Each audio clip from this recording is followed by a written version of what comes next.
FC ഗോവയുടെ sporting ഡയറക്ടറായ രവി പുഷ്കർ ഇപ്പൊ എന്താണ് ചെയ്യുന്നത് എന്ന് ചോദിച്ചു കഴിഞ്ഞാൽ കൃത്യമായ ഉത്തരം പറയാൻ കഴിയും. യുദ്ധമില്ലാത്ത നേരത്ത് തന്റെ ആയുധപ്പുരയിലേക്ക് ഏറ്റവും പുതിയ മൂർച്ചയേറിയ ആയുധങ്ങളെ തേടി കണ്ടെത്തി കൊണ്ടുവരുന്ന സൈന്യാധിപനെ പോലെ FC ഗോവയുടെ വരാൻ പോകുന്ന സീസണിലേക്കുള്ള മികച്ച താരങ്ങളെ കണ്ടെത്തി തങ്ങളുടെ കൂടാരത്തിലേക്ക് ചാക്കിട്ട് കൊണ്ടുവരാനുള്ള നീക്കങ്ങളിൽ വ്യാപൃതനായിരിക്കുകയാണ് FC ഗോവയുടെ എല്ലാമായിട്ടുള്ള രവി പുഷ്കർ. അങ്ങേര് വന്നതിനു ശേഷം FC ഗോവ ഒരു ഒന്നൊന്നര ക്ലബ്ബായി വളർന്നിട്ടുണ്ട് എന്ന കാര്യത്തിൽ യാതൊരു സംശയമില്ല. ആദ്യം മികച്ച ഫോറിൻ പ്ലേയേഴ്സിന്റെ കാര്യത്തിലായിരുന്നു അദ്ദേഹത്തിന്റെ ടാർഗറ്റ്. ഇപ്പം മികച്ച ഇന്ത്യൻ താരങ്ങളെ ഏത് വില കൊടുത്തും തങ്ങളുടെ കൂടാരത്തിൽ എത്തിക്കുക എന്നതിൽ വളരെ ബാധ്യതനാണ് രവി പുഷ്കർ.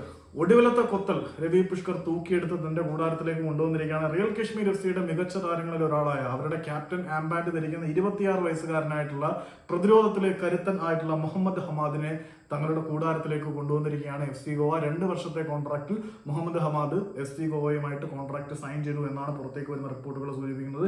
26 വയസ്സുകാരനായിട്ടുള്ള താരം റിയൽ കാശ്മീരിന്റെ നെടുന്തൂണ് തന്നെയാണ് എന്ന കാര്യത്തിൽ ഒരു സംശയമില്ല. 26-ാമത്തെ വയസ്സിൽ റിയൽ കാശ്മീരിന്റെ ക്യാപ്റ്റനായി കളിക്കുക എന്ന് പറഞ്ഞാൽ ചെറിയ കാര്യമല്ല. മുഹമ്മദ് ഹമാദിനെ കൊണ്ട് അത് കഴിഞ്ഞത് കൊണ്ട് തന്നെ FC ഗോവയുടെ വരാൻ പോകുന്ന സീസണുകളിലെ പ്രതിരോധത്തിന്റെ തലതട്ടപ്പന്മാരിൽ ഒരാളായിട്ട് വളരാൻ സന്ദേശ് സിംഗിന്റെ കാലം ഓൾമോസ്റ്റ് കഴിയുമ്പോൾ ആ സ്ഥാനം അലങ്കരിക്കാൻ പോകുന്നത് മുഹമ്മദ് ഹമാദ് എന്ന 26 വയസ്സുകാരനായിരിക്കും. അദ്ദേഹം സെന്റർ ബാക്കായിട്ടും റൈറ്റ് ബാക്കായിട്ടും സെന്റർ മിഡ്ഫീൽഡറായിട്ടും എല്ലാം കളിക്കുന്നത് കൊണ്ട് തന്നെ പ്രതിരോധ മേഖലയിലെ ഏത് റോളും ഭംഗിയായി കൈകാര്യം ചെയ്യാൻ കഴിയുന്ന താരം കൂടിയാണ്.